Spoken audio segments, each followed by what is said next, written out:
I invite you to consult your program and to involve yourself in those that you find of interest to you. Also, there's a hospitality house in the YWCA in the Alumni Hall, where you can come for refreshments, discussion, and information about various women's groups. Tonight, it is my pleasure to introduce Augustine Wright, who is the Assistant Dean of Students at Iowa State University. She, in turn, will introduce our guest speaker.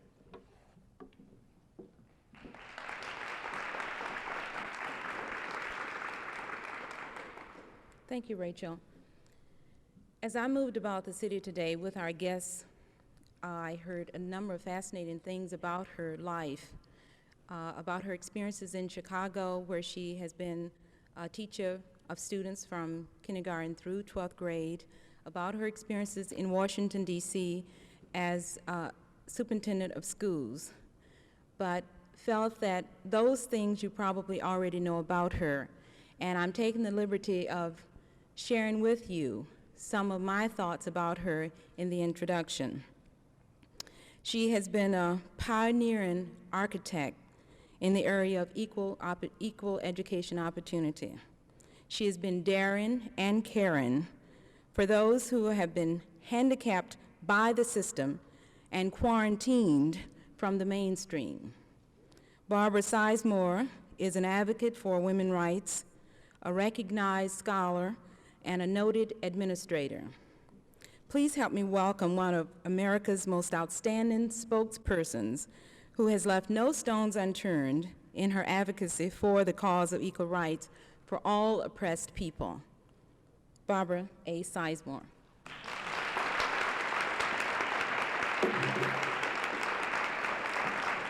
Thank you very much. Thank you very much, Augustine and Rachel.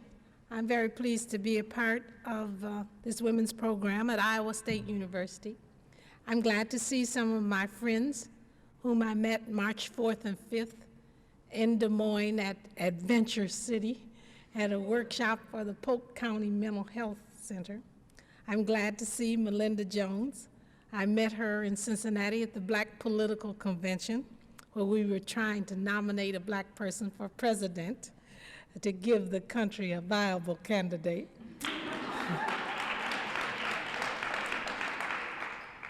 I'm happy to see Carl Klein.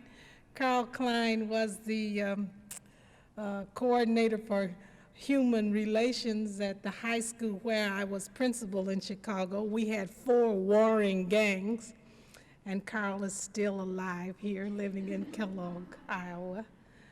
And I'm very happy to be here because of your interest in what we have come to call women's rights.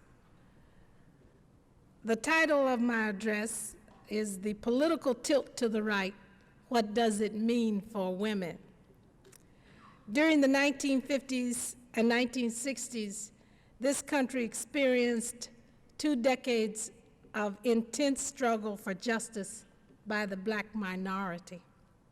The long war for political, economic, and social parity has been fought in a milieu of contradictions labeled the American Dilemma by Gunnar Myrdal, who compared the struggle of blacks with that of women. In fact, it was the civil rights movement of the black minority which gave birth to that of women's liberation in the 1960s. Joseph Himes says that Americans are creatures of conflict. Struggle was a distinctive element of social life even before the United States became a nation. He defines conflict as a direct, conscious, and personal process of intermittent struggle for social status and its correlates. This struggle for justice is largely due to a lack of access to social institutions and a denial of the basic rights to liberty guaranteed white males by the Constitution. An institution is a public system of rules which defines offices and positions with their rights and duties, powers and immunities. When these rights and duties, powers and immunities are reserved for certain classes and denied others, certain social and economic inequalities appear. If these inequalities are to be arranged so that they are both reasonably expected to be to everyone's advantage and attached to positions and offices open to all, the problem becomes one of making them open to all and working to everyone's advantage. In its 200 years of independence, the United States has developed into a highly industrialized technological society. And as this economy has grown, so have the social, political, and economic freedom and opportunities.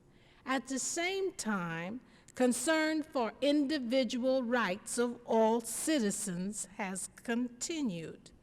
Reinhard Bendix discusses this phenomenon in terms of the extension of citizenship rights to the lower classes in Western societies.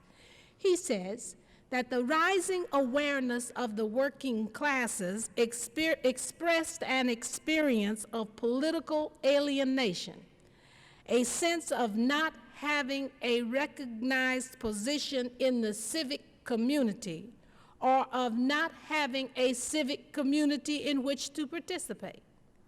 Political participation was won by lower class protest against the social order. The extension of legal, political, and social rights to previously unrepresented sections of the population has two disparate elements. One he calls the plebiscitarian idea, wherein all adult individuals must have equal rights under a national government.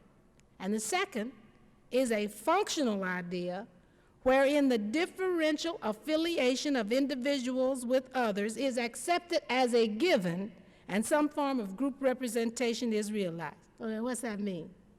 The plebiscitarian idea means that every individual goes for himself, dog eat dog, I get over by doing my thing best way I can. The functional idea means that I band together with other people who have the same common interests that I have, and we mobilize this bias, and as an aggregate, we put pressure on people. Examples: National Rifle Association lobbies the Congress up on the Hill to prevent what? The abolition of handguns. So, because the National Rifle Association has utilized the functional idea so well, we can still kill each other on Saturday night in the big cities.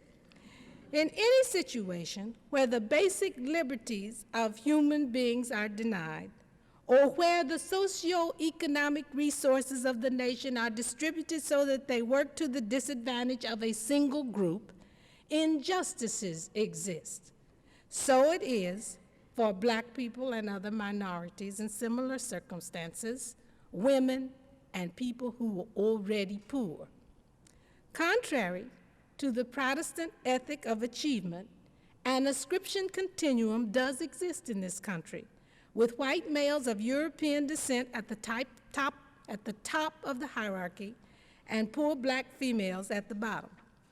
This continuum can be confirmed by using income data from the U.S. Department of Labor, Employment Standards Administration, the Women's Bureau. In 1974, minority women earned a median wage or salary income of $6,611. White women earned a median wage or salary income of $7,025. Minority men, $9,082, and white men, $12,243. The earnings of both minority race women and white women are substantially less than the earnings of men, either minority or white. Further, fully employed minority women continue to earn less than similarly employed white women, although the gap has narrowed in recent years. Blacks and women have always exhibited strong interest in their statuses and roles in the United States. Therefore, it is to be expected that the civil rights movement of the past 2 decades would once again bring their struggle to the forefront of national concern.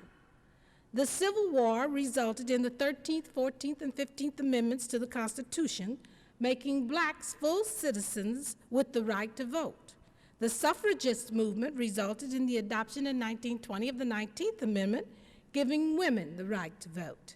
The surge of interest in the civil and political status of women has continued into the 70s vis-a-vis such issues as abortion, ERA, which is the Equal Rights Amendment, and affirmative action. The primary thrust has been the nationwide effort to secure the ratification of the Equal Rights Amendment to the Constitution. The adoption of ERA would establish the principle of equality of the sexes in the fountainhead of the nation's law and require all jurisdictions to conform their laws and official actions to its mandate. The secondary effort has been to focus on specific areas of discrimination and to seek redress through court action, remedial legislation, and administrative directives. In 1971, the Supreme Court, by unanimous decision in the case of Reed versus Reed, ruled an Idaho statute which gave males preference over females in selecting the administrator of an estate to be violative of the Equal Protection Clause of the 14th Amendment. The case is significant because it represents the first time that the court found a statute which arbitrarily discriminated against women to be unconstitutional. In 1973, the Supreme Court decisions in the cases of Roe versus Wade and Doe versus Bolton found that during the first trimester of pregnancy, an abortion decision must be left to the pregnant woman and her doctor. And the Supreme Court sustained that today when it said that women under 18 do not have to have parental consent. In October 1974, Congress amended the Consumer Credit Protection Act to prohibit discrimination based on sex or marital status in any aspect of a credit transaction. Additionally, many states have legislation dealing with sex discrimination in credit. On October 12, 1971, and on March 22, 1972, the House of Representatives and the Senate approved ERA and submitted it to the states for ratification as a proposed amendment to the U.S. Constitution. The amendment is very simple, and it reads, "Equality of rights under the law shall not be denied or abridged by the United States or by any state on account of sex. The Congress shall have the power to enforce by appropriate legislation the provisions of this article. This amendment shall take effect 2 years after the date of ratification. To become part of the Constitution, it must be ratified by 3/4 of the states within 7 years of its submission. As of April 1, 1975, 34 states had ratified the proposed amendment, leaving only 4 to go. So, some states have reversed their prior decisions. Although an ERA had been introduced in every Congress since 1923, it has seldom been brought to the floor for action. In 1946, the amendment was defeated in the Senate by a vote of 35 to 23. The Senate, as you know, is our all-male legislative body. In 1950 and in 1953, the Senate passed the ERA with a floor amendment, but the proposed amendment was never brought up for a vote in the House. The floor amendment in both instances was to the effect that the article would not be construed to impair any rights, benefits, or exemptions conferred by law on women, and this was unacceptable to women who wanted equal rights. Briefly, the ERA would require every state, as well as the federal government, to examine all laws, regulations, and government practices in order to remove unequal treatment of men and women. While there is no guarantee that all changes would be to the advantage of men and women, The legislative history clearly indicates that any labor law or other legislation which is protective should be extended to include both sexes, while restrictive legislation would be nullified. ERA would not affect social customs and personal relationships between men and women, nor will it abrogate the constitutional right to privacy.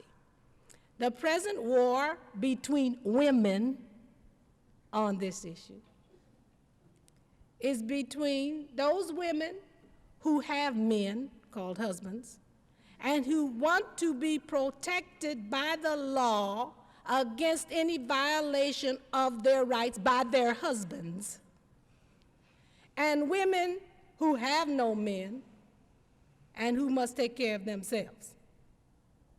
The women who have husbands call themselves housewives and mothers and want this environment protected against government invasion.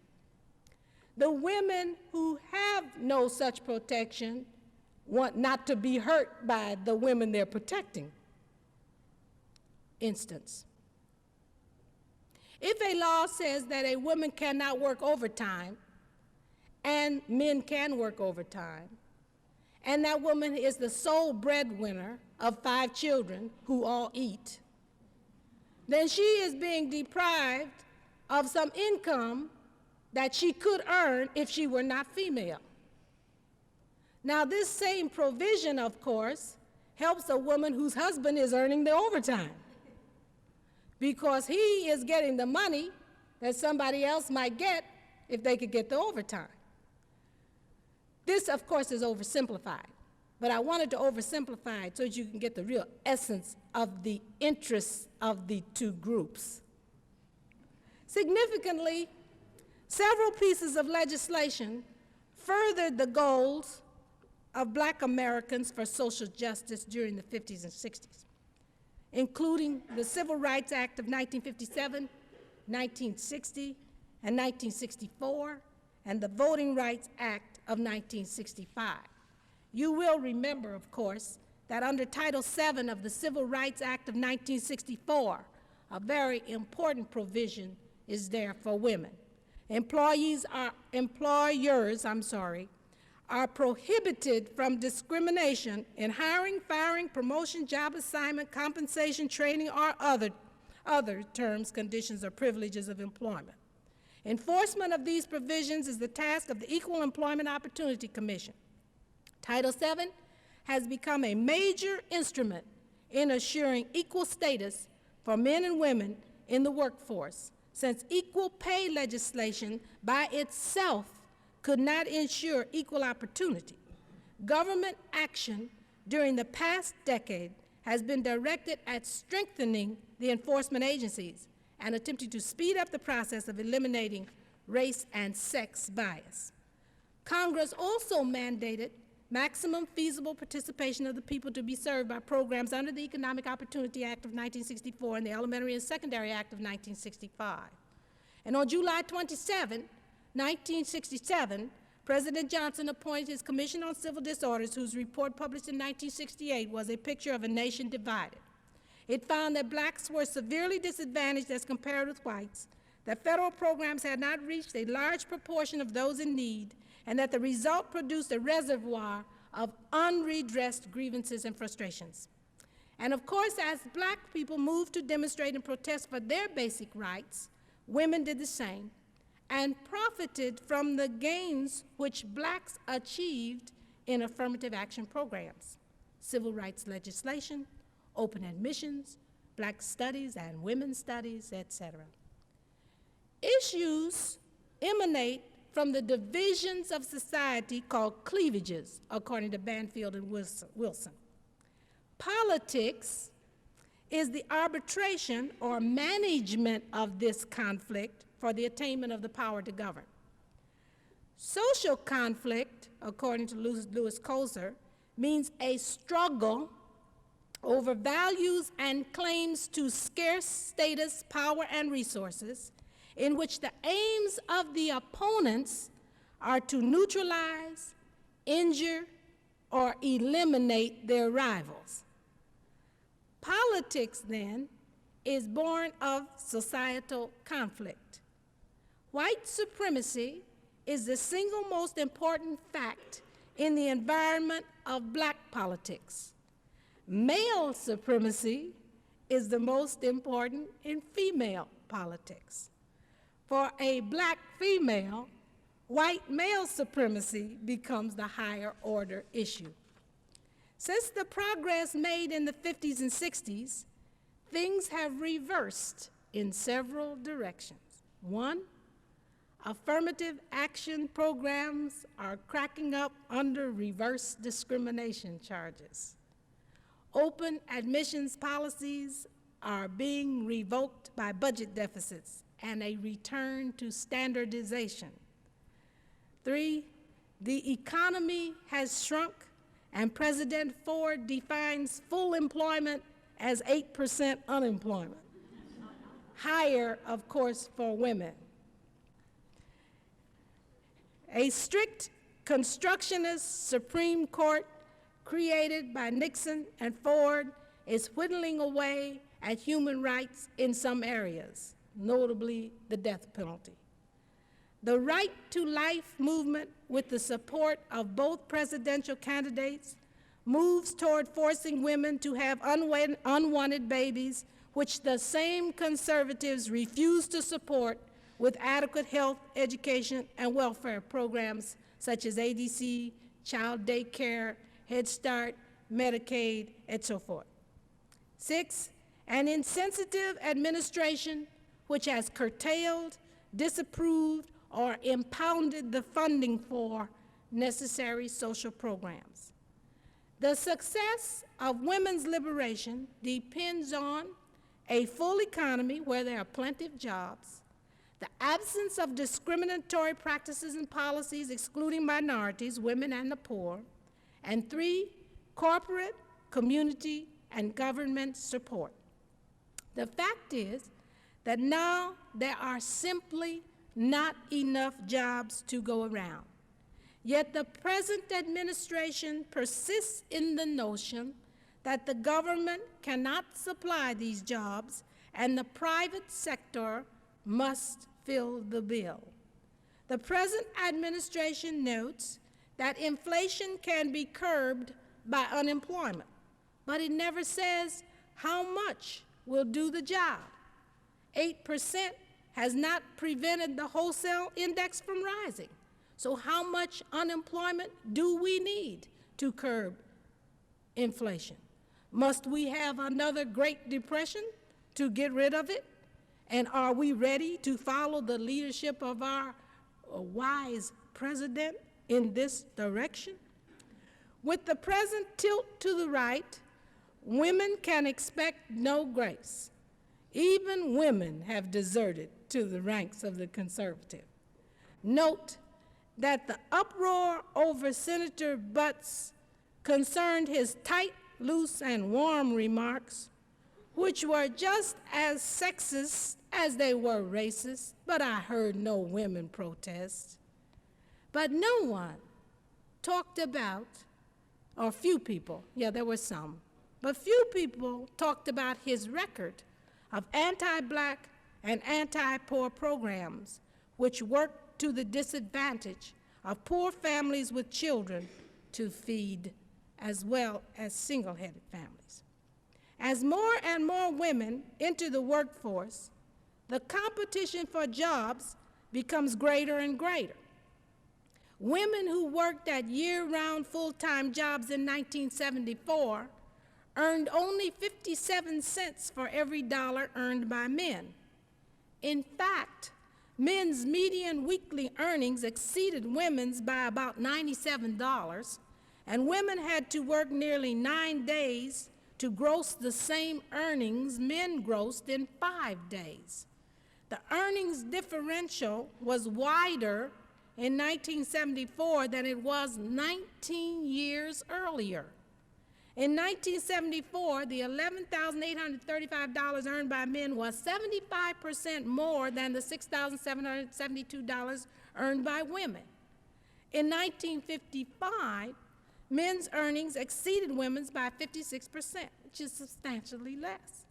When the absolute difference between the earnings of men and women over the 19-year period is expressed in constant dollar terms to take into account the deflated purchasing power of the dollar, the disparity is even more evident. The difference increased more than 79%.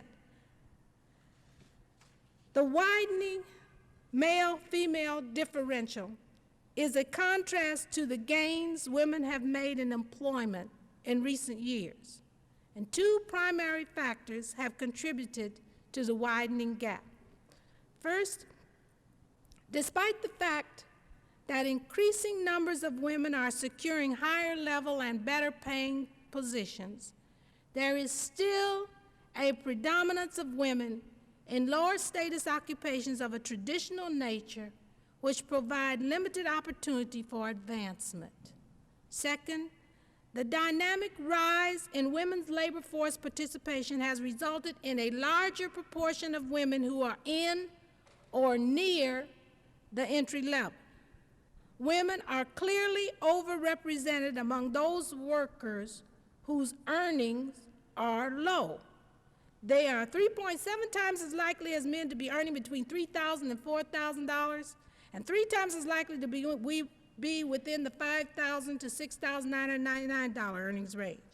Women are much less likely than men to be earning $10,000 to $14,999 and $15,000 and over. 53% of women, yet only 18% of men earn less than $7,000. 82% of women, but only 38% of men earn less than $10,000. The tilt to the right means that these inequalities and injustices will remain and extend. And women still seem to be unmoved by these inequalities because back in the mind of most women is the thought of Prince Charming riding over the hill on his white charger to rescue her from this unjust society. The unfortunate thing about that romantic proposition is there just simply are not enough men to go around. This means that somebody's going to come up missing, and that somebody is not going to have Prince Charming unless we work out some way to share. I'm not sure that Mrs. Shafley wants to share Mr. Shafley with anybody, but that proposition still stands. Women work for the same reasons men do, to provide for the welfare of themselves, their families, and others. This was true of most of the 8.5 million women workers who were never married. Nearly all of the 6.9 million women workers who were widowed, divorced, or separated from their husbands, particularly women who were raising children, were working for compelling economic reasons. Between 1960 and 1969, the divorce rate for couples without children rose 36.9%. But for couples with children, it rose 61.8%. And for those with 4 or more children, 83.3%. And guess who the judges give the kids to, y'all? In case you did not know, in most divorce settlements, women get the little darlings. The problem is that the custody of the children comes with promises of child support. In order to be sure that the child support is collected from unwilling fathers, and all fathers are not unwilling, I'm only talking about unwilling ones, the mother must get a lawyer and go to court to collect the money. Lawyers cost money. Every time a mother goes to court, that's $75 to $100. In addition to this problem, the 3.1 million married women workers whose husbands had incomes below $5,000 in 1974 almost certainly worked because of economic need. And these men are on the side of women's liberation. Every husband who knows that the family would go down the drain if the wife does not work supports your right to equal pay. And so it is a mistake for women to look upon all men as a about 1/10, 11%, were wives whose husbands had 1974 incomes below $5,000. In fact, only 1 out of 4 minority women workers was a wife whose husband had an income of $7,000 or more. The discrimination that works against the black man and his family forces both husband and wife to work. Of the 55.7 million families in March 1975, 7.2 million were headed by women. About 3.9 million, or 54% of the women family heads, were in the labor force, and nearly 2/3 were the only earners in the family. About 1 out of 10 women workers was a head of a family. Among the 2 million minority women heading families in March 1975, about half were workers. More than 1 out of 5 women workers of minority races headed a family. The tilt to the right will mean a displacement of minority workers and a return of these women to welfare programs eliminated by the President for the defense of the nation. Despite recent changes in the structure of the labor force and women's increasing attachment to their jobs, historical patterns concerning men's jobs and women's jobs still persist. Although this pattern has become less rigid in recent years, the tilt to the right will bring about a return to sex stereotyping, which is prevalent on Capitol Hill, as exhibited by the cases of Fannie Fox and Elizabeth Ray. When a comparison is made of the salaries of fully employed women in the same highly skilled, detailed occupations, the gap narrows, but it does not disappear. The median salaries of women scientists in 1970 were from $1,700 to $5,100 less than those of men in the same fields. The gap was greatest in chemistry, where women earned a median salary of only $10,500 compared to $15,600 for men. The educational background of a worker is supposed to determine the type of job and the level within an occupation for which a worker can qualify. Women who work year-round full-time earn substantially less than fully employed men who have the same number of years of education. In fact, in 1974, women with 4 years of college had lower incomes than men who only completed the 8th grade, and only 59% of the income of men with 4 years of college. Fully employed women high school graduates with no college had less income on average than fully employed men who had not completed elementary school. Women's income was only 57% of their male counterparts. The tilt to the right means a continuance of the societal and institutional barriers which operate to exclude women from the ladder to social mobility and equality. Our social order is sexist, it's racist, and it's elitist. It works to the advantage of white, affluent males of European descent, usually married, and to the disadvantage of blacks, women, and the poor. In order to improve the quality of life on this planet, more attention must be paid to child care and social welfare needs of the poor. Women who head families have usually 2 jobs: their careers and their home responsibilities. In order to work, child daycare and good education programs are needed. A society which forces a mother to bear a child and then turns its head on the child-rearing process is evil and derelict. A society which gives the care of the child to a divorced mother and then forces her to hire a lawyer in order to force the father to pay child support is unjust, not only to the mother, but to the child. A society that says that a woman receives less pay for the same amount of work and preparation is unjust, and an unjust society must be corrected. The tilt to the right forces women to deal with the issues. Do we go forward into the future or backwards into the past? Women with husbands who are affluent white males of European descent protect their rights to be protected by the advantages and benefits which they have built into the unjust system which prevails.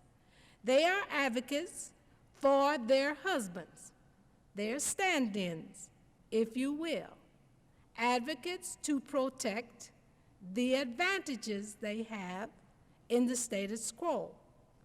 Other women who are poor should stand beside the poor and other minorities who are victims of the same discriminatory practices and policies and demand a change in the way things are to a fairer, more just social order. The functional idea discussed earlier by Bendix illustrates the importance of associations, organizations, and institutions for unifying common interests. Groups wield power through two weapons for change. One is the vote, and the second is the dollar. Democracy in the United States works by majority rule. The crux of power relies on an unequal distribution of votes and money.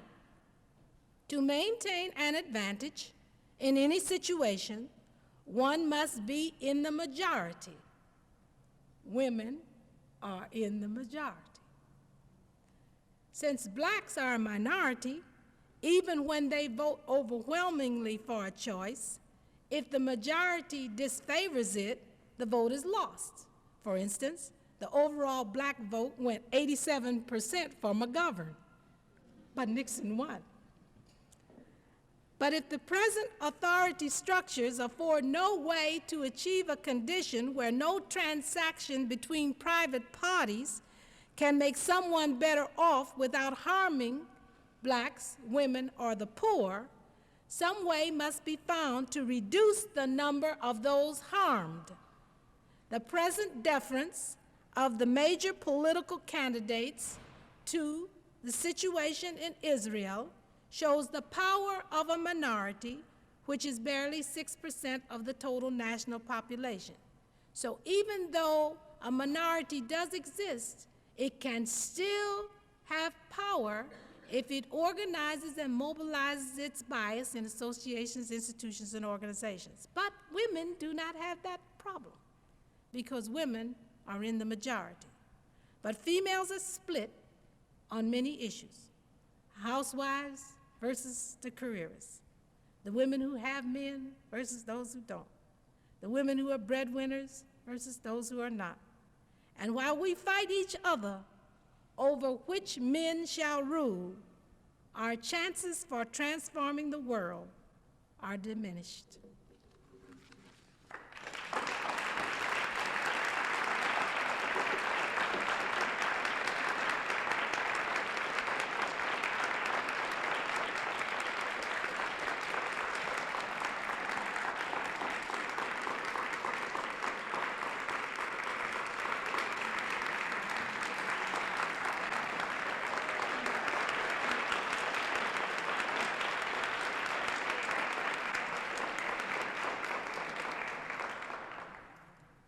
Thank you very much, Barbara.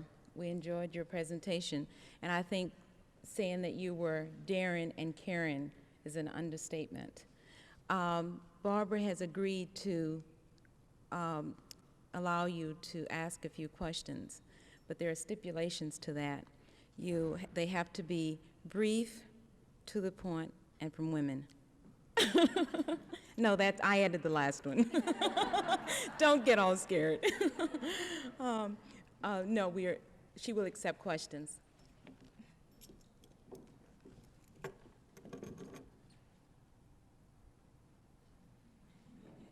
Would you stand if you don't mind?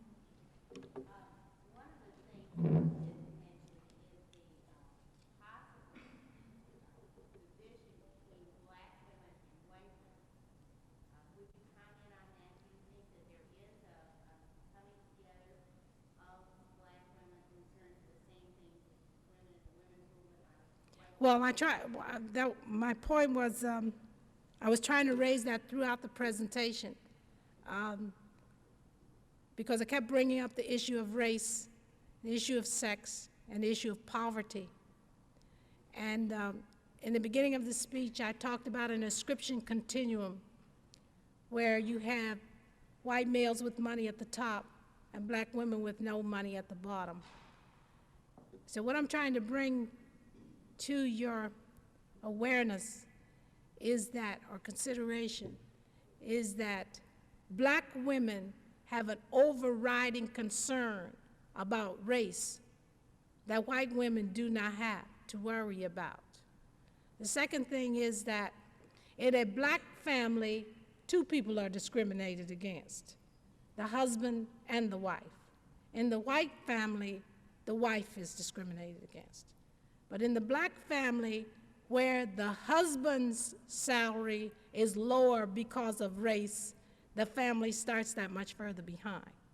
So the black woman always has to be concerned about discrimination because of race. You're never free of that concern, even if you got the sex problem all fixed.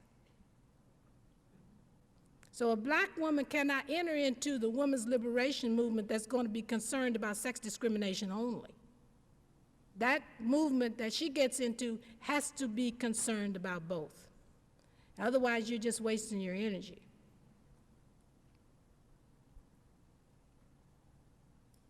Do you think that one is more important than the other? Like the race issue is more important than the sex issue? Which comes first, or are they on the same level? Well, I think you got to tackle all of them together. Because see, if you get the race thing and the sex thing all fixed and you're still all poor, you still got a problem.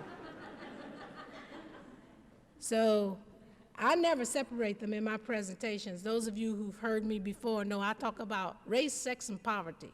So as far as I'm concerned, each of them give me a lot of pain. But if I had to deal with them, in an order, I'd say get rid of poverty first, and then I'd scramble around and fix the other two best I could. But if I could eat and see my kids educated and have a house to live in, if you could lift me out of poverty first, I think that's what I'd like. All people, eliminate poverty first. If you want me to give you a hierarchy, I would say, like if I have fairy godmama, and she said, I give you 3 wishes, then I say, get rid of poverty first. But I think they're all equally important. But I wouldn't think about joining one movement that's going to deal with, just one thing. You remember the civil rights movement, one of the things that Stokely said was, okay, now we can go sit down in the lunch counter, but I ain't got a quarter to buy no hamburger. And so you have to consider that.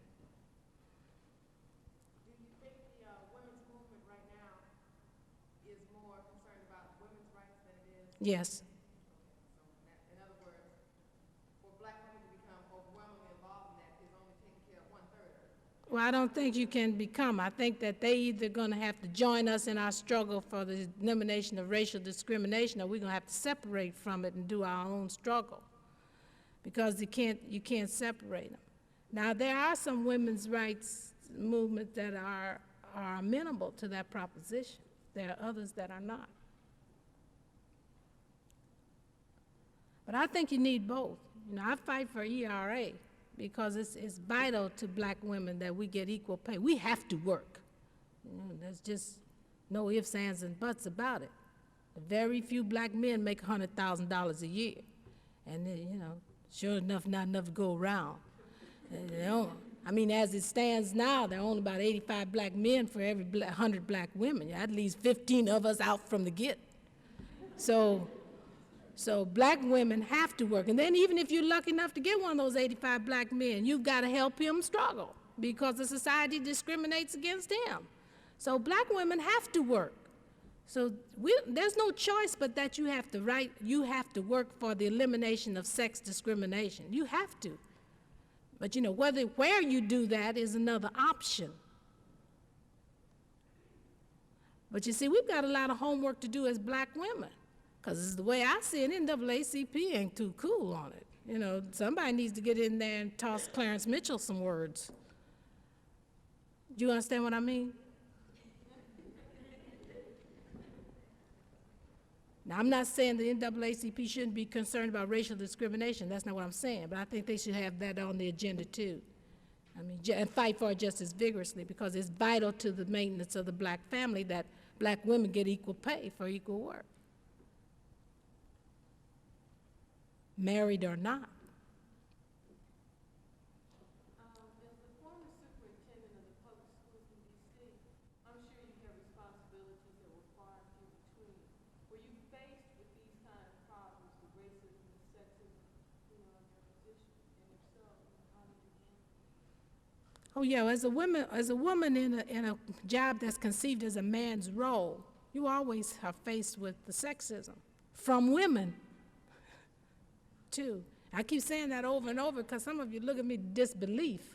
You know, a lot of women in the struggle, they don't want to do anything but go out and harass men, you know, and tell them, you know, you're the enemy and male chauvinist pig and all that kind of stuff. So your fiercest enemy is women. See, because we're not socialized to play fair. Like, well, sometimes when you look at a football game, you wonder if men are either. But in athletics in high school, men are taught to sort of submerge individual pursuits for the team. In other words, in order to win, it may be sometime you cannot be the star, you know, for the good of the game, and winning the game, for winning the game.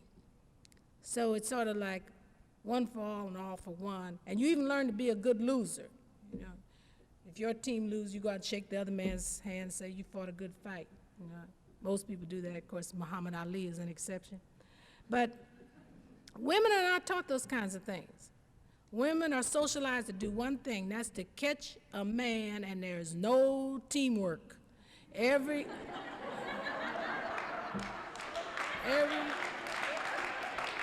No teamwork. Every other woman is your rival. And so we grow up really disliking each other, plotting against each other, keeping secrets from each other, and that kind of thing. And it gets to be a kind of backbiting kind of thing. So that when you get into, for instance, when I became a secondary school principal, the people who wrote letters said they didn't want to work under me were women. Said, I don't want to work under a woman in secondary school. I want a man principal. And when I asked them about it, I said, for heaven's sake, you're not going to sleep with me? What's your problem? It's kind of the same thing that operates with black people, where the hate is turned inside and turned on oneself. So this is a real problem to a woman in a position like superintendent of schools. And the people that you have to work with the most and the hardest are other women who see you as a rival or as a problem in their existence. You've heard black people say, I don't want to work under somebody black. Well, the same kind of thing works with women. Now, how do you deal with that problem? Maybe was the essence of your question. The first thing you have to do is you have to face it, that the problem exists. And then you have to try to find out why does it exist and what is the argument that the person is using. And then you try to dispel that argument. Now, if the problem cannot be resolved by logical and reasonable approaches, then you have to accept it as an emotional problem and deal with it that way. That is a visceral, emotional problem that really cannot be resolved in a logical and reasonable way, and you have to just deal with it like you would deal with an emotional problem. There's nothing else you can do about it. Now, in the case of Washington, there was a lot of sexism involved in it, which could not be proved. You could not go to court and claim sexual discrimination because the board could always argue, true, we have not demanded that a superintendent do this up until this point. But, oh, Judge, we have seen the error of our ways, and we have decided that we must improve the quality of education in these poor old DC schools. So the time has come for us to turn over a new leaf and act like a real Board of Education and demand of the superintendent action that is commensurate with such a goal. And so we have charged this superintendent for the first time in the history of the DC public schools to do thus and so. And the judge would say, that's a good idea. But now, since I have been terminated, they have a man superintendent who is black, and they have not asked him to do the things they asked me to do in 1 year, which now can present a claim for sex discrimination.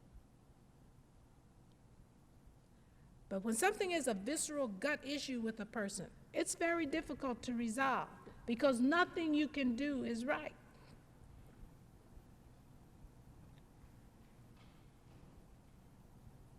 Yes, over here. I'm sorry, I can't hear you. You dealt with women and minority and poverty suffering in the United States. Would you mind expanding your beliefs and telling us what you feel about the suffrages like on an international level? The what? The suffrages on an international level. For instance, in Africa, Middle East, and other countries like third world and like Eastern European countries. How's the suffrage going there for minority women and poverty? Well, one of the groups in the United Nations, I'm on the U.S. National Commission of UNESCO, and one of the groups in the United Nations that has one of the best programs for development of human resources among women is, of course, the African contingent.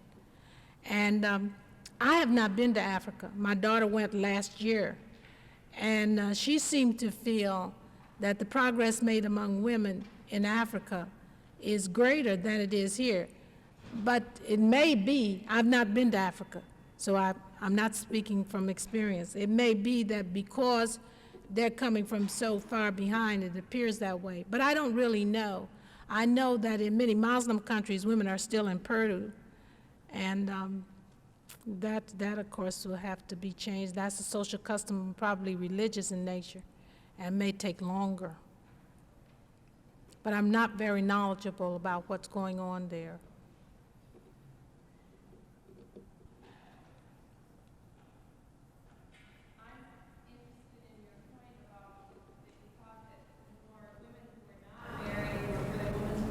Women that were married. I'd like, in my personal experience, it seems it's about equal. People who are married and people who are single, both being for the solution. I would like to expand on that point. It may be at this time. The point I was trying to make was that because of the increase in divorce rate, what is it now, almost 2 out of every 3 marriages, that the contingent of single women or single-headed households will grow greater in the years to come. And therefore, there will be an increase in the women in the labor force who are single. So that it may be, was that your question? Oh. You made a statement about, I thought you were saying that more single persons were in favor of the women's movement than married persons. No, I didn't say that. No, I said the group is split. I don't know the numbers on either side. I just said the group is split. The women are split on the issue. The marrieds versus the singles, housewives versus the careerists. But I don't know what the numbers are.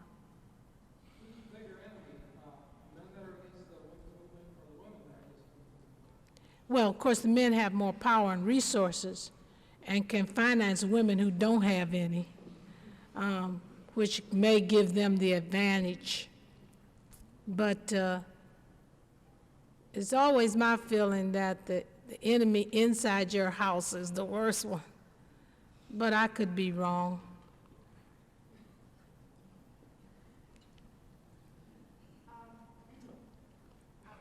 Keep thinking about the divorce rate that's gone up so much. I think my own feeling is that a lot of the women, particularly white women who are in the women's movement, are white women who in the past, because they were married or for whatever reason, were not forced to get out of the job market, were not forced to know what it's like to have to feed, themselves and 5 children. Didn't have to know all about insurance and handle all their own business affairs because they had a white male husband taking care of them. Okay, so now, because of women's liberation or assertiveness or whatever it is, they just jump out there and become women needing to take care of families.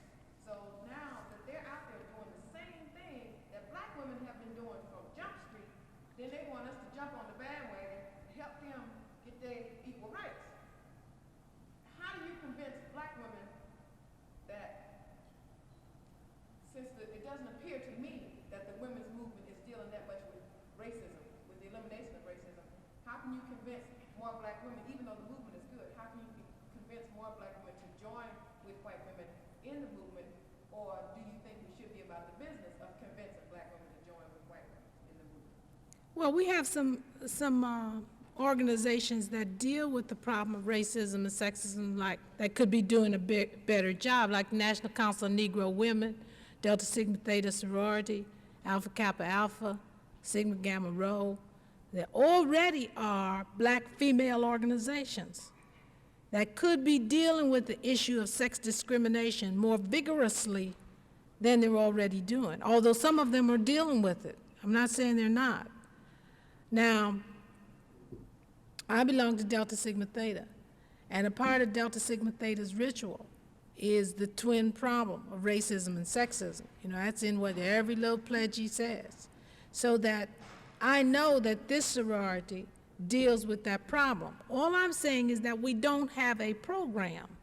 Now, what black women can do with the organizations they already have is form effective coalitions with white women who are doing the same thing. But we can never separate ourselves from the problems of race. That's all I'm saying. But we can join coalitions that are working for the same issues that we are working for. Pardon? I'm not sure.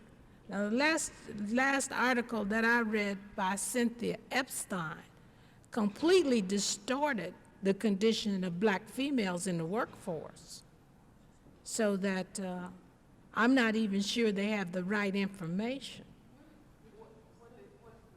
I'm sorry, I don't have it with me and I don't know now, but I did write a response to it. And I think these issues have to be faced forthrightly, because they're these kinds of things that divide the women's movement so that no one takes it seriously. And the point that has to be remembered, I think, by all women, black and white, is that, one, the success of the movement depends on a full economy. So if you hear a presidential candidate talking about 8% unemployment is what we have to have, you know right from the Jump Street, as you say, that's not the man for you.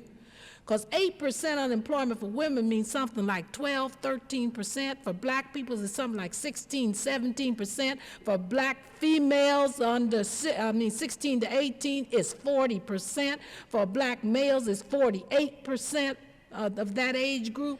So well, that candidate's got to go, out of the White House. That's nonsense. The other thing is that all women have to struggle for the elimination of discriminatory practices. You can't even get through the gate if the fact that you are female is a problem in getting through there, because there's nothing you can do about it. It's like your color. So those requirements have to be abolished. And the institutional barriers that prevent women from occupying positions and offices and chains of command at the top of the hierarchy have to be eliminated. Now, those are two goals that black women share with the white liberation movement. So it seems to me that because that we're going to say we're not going to fight for those goals with you because you don't support us in race is really shutting ourselves off from a power base that we can use to get part of our goal through. So it seems to me that it would be wiser for us if the white women's liberation movement cannot deal with the problem of racism, then we must. So therefore, our energies and resources must be in associations and organizations and institutions that will, like the National Council of Negro Women, Delta Sigma Theta, Alpha Kappa, Alpha Sigma Gamma Rho, whatever we have, organizations we have available that can deal with them. And then we join those organizations with the movement of the white women's liberation in the instances where we have these common goals. Do you think there's such a thing as reverse discrimination? I know several males are saying, I even had one white male say he couldn't get a job in summer because he wasn't black and female. Well, I just think they should have to prove it like we had to all those long years. You know? I mean, have to prove it. The court is suddenly all lenient about proof. You know, suddenly they're all lenient. See, I'll be 49 years old December the 17th, and let me tell you, all the years I was denied a job because I was black and female, the court demanded all kinds of proof, you know, and fingerprints and everything. And now all of a sudden, you can just jump up and say reverse discrimination, and the court says, aha, that's right. Something's wrong with that. You know, judges are really only men.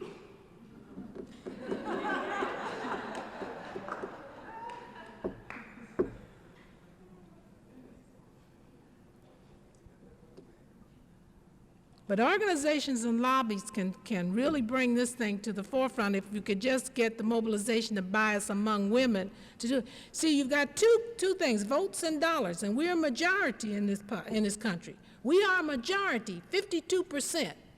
So that like if all the women in America would say, these things have to go or we're not going to buy another dress all year, let me tell you something. Things would change on Capitol Hill. All those people who manufacture dresses and who support campaigns for politicians would be up there telling those politicians, listen, you do something for those women or you're not going to get any money next time.